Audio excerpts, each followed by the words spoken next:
Hello, and welcome to Getting Connected, your weekly digest on topics surrounding play. This week, we will be discussing material covered in the 3.3 reading. Joining us today, we have Zach DeStahl and Shanice, both also in the process of completing their Psychology of Play classes at Full Sail University. Once our discussion ends today, I would like to offer a few tips for those who are thinking of going back to school, especially those who want to attend Full Sail University. So what I was going to go over is discussing the 3.3 reading about motivation, the self-determination theory, and the candle problem, and just kind of our thoughts on it, how we can relate it into our lives, and what we found beneficial from each subject. So first, in regards to motivation, saying what does motivation mean to you? I thought that'd be a good one to answer individually, as I know motivation for me is usually a sense of reward, not necessarily tangible, but more or less knowing that I've completed a job. I work in construction. I own my own business doing contracting and landscaping. So a lot of times the hands-on work is usually pretty rewarding because I get to see an ending result. Right. Ideally, yes, the money does come, which is nice because bills have to be paid. But ultimately, I think what brings me that happiness is the ability to create. To me, motivation. Well, I am a assistant manager at Papa Murphy, so I have to deal with people that not being trained right. So I have to retrain them. And when they get it right, I get that motivation, that happy feeling that I did something good. Well, I have two jobs. My main source of income is as a video editor, and I've done work for various YouTube channels, and a couple of advertisement companies. My motivation is I want to create my own content, and my video editing is really a way right now, at least the freelance work is mostly just to find connections. And I guess it's kind of an extrinsic and intrinsic, a means to an end, you could say. But I guess it's a mix of both for me. For motivation, I will say I have one more question, or more or less an insight that I'm curious about, is for the call to play assignment, it asked us, what do we do when we feel unmotivated? And how do we get back on track? And for myself, it was pretty obvious answer of saying that I remind myself why I'm motivated and what to stay motivated for. And that should drive me in itself. Ultimately, it does not. So giving myself time to just enjoy and have fun and play is ideal. My answer was actually almost exactly the same. If I get a creative block or I don't feel like doing something, which is rare, I just go to something else and eventually comes back, or I get remotivated. I guess that's an example of another concept from here, gamification, which is the idea of using game mechanics and game concepts to, in non-game related activities, and in order to make them more fun and more bearable. To get back on track, I really just try to relax, but mostly I do listen to a lot of music, and they do inspire me a lot. We're going to move to the self-determination theory of why money doesn't matter. I feel like in today's world, being a capitalist country and all about the dollar bill, we've been kind of taught to always think extrinsically, as in having to have a reward in order to do something, or for the motivation to be there to do that something. The country, unfortunately, is motivated by extrinsic value. When I was reading that and the self-determination theory, yeah, you can get more internal value from it, but I'm sorry, my inner drive does not put food on my table.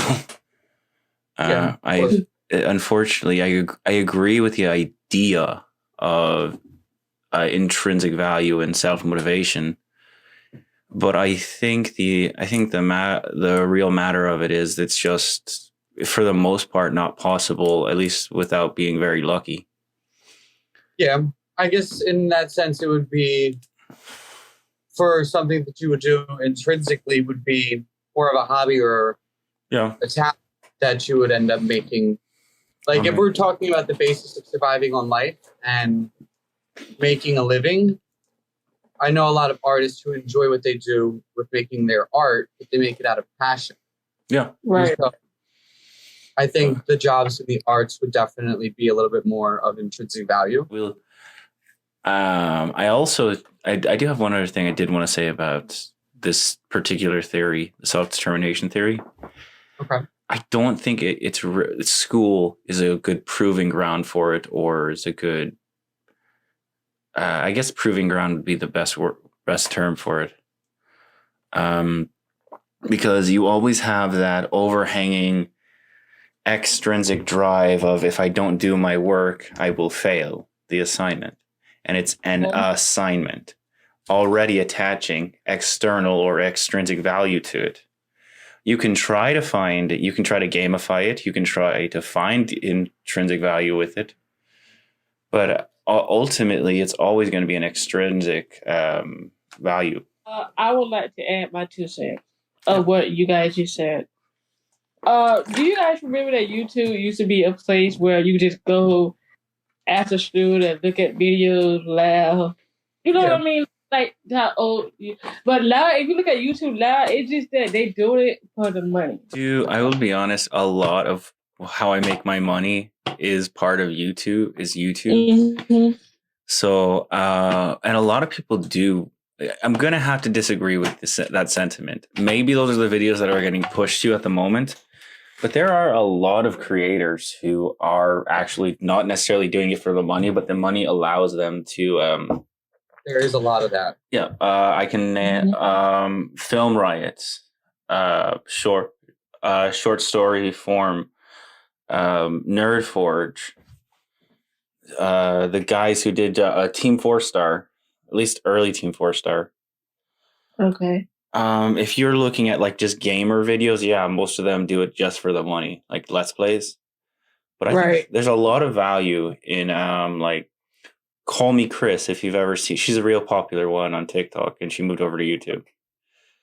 What's one that you watch? The one that I watch YouTubers. So like like DDG. He's like a rapper now. Most of the YouTubers, they went to music now. Yeah. What I used to watch with my sisters. I just didn't like how they switch out so fast because of the money. If you're going it for like the music industry, yeah, that is, and the music side of YouTube does do that, unfortunately. But I can think of a few good ones. Jonathan Young, he converts and does covers of Disney songs, or at least that's how he got big.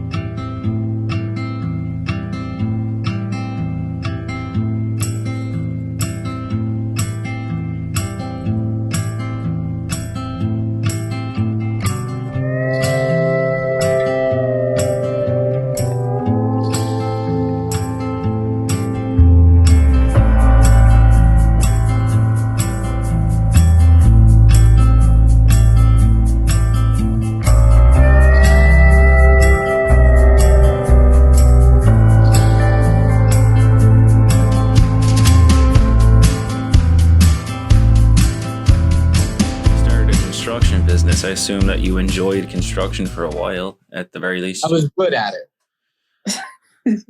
Fair enough. I've ever since I was a child, the day I was 6, I did auto body with my father, and I did a lot of hands-on work doing construction with him.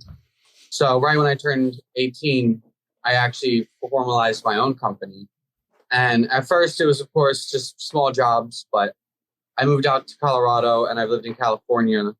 And through that, I would find employees for the seasons doing landscaping outdoors. And in the winters, I would do remodels and work inside.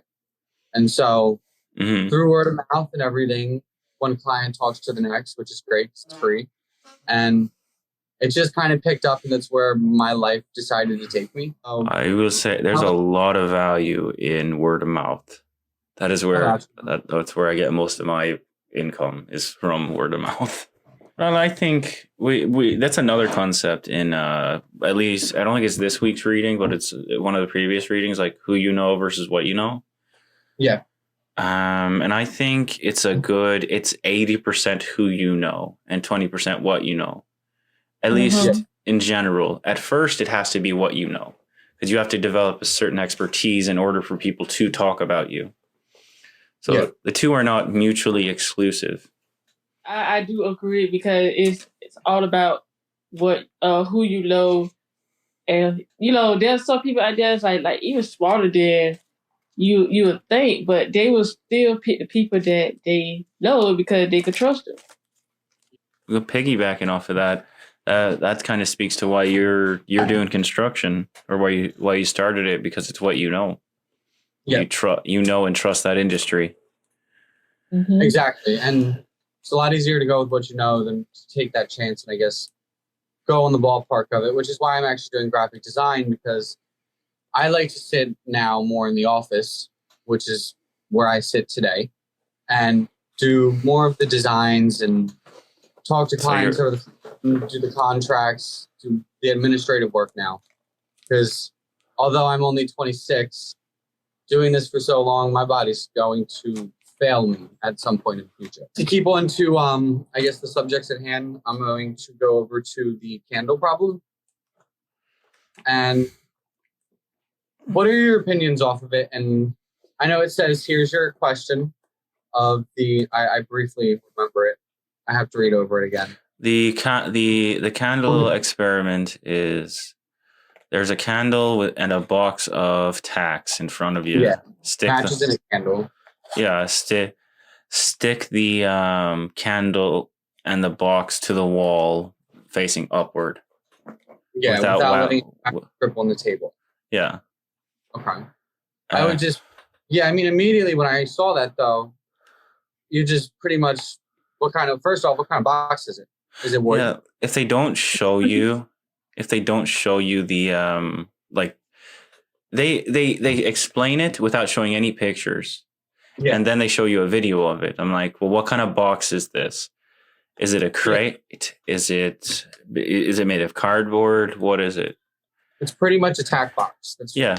But it wasn't a tack box. It was like a tack box is very small and wouldn't have fit the support of that candle. And they forgot to mention it was cardboard, so you could stick the tacks through it. So that I feel was an intentional misdirect.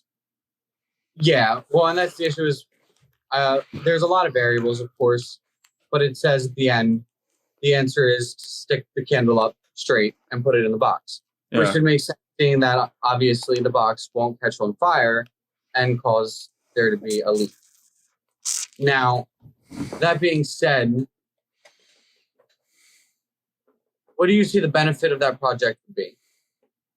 I mean, I know it says that creative thinking, the objects, and our brain can't think of another way to use them as we are used to using them. Mm-hmm. I feel like that's not necessarily as relevant in today's day as it might have been back in the 1930s, as it was then done. Yeah, from what I was reading something from Glassdoor.com about how employers, like, a bachelor's degree is the minimum, and then you need creative thinking.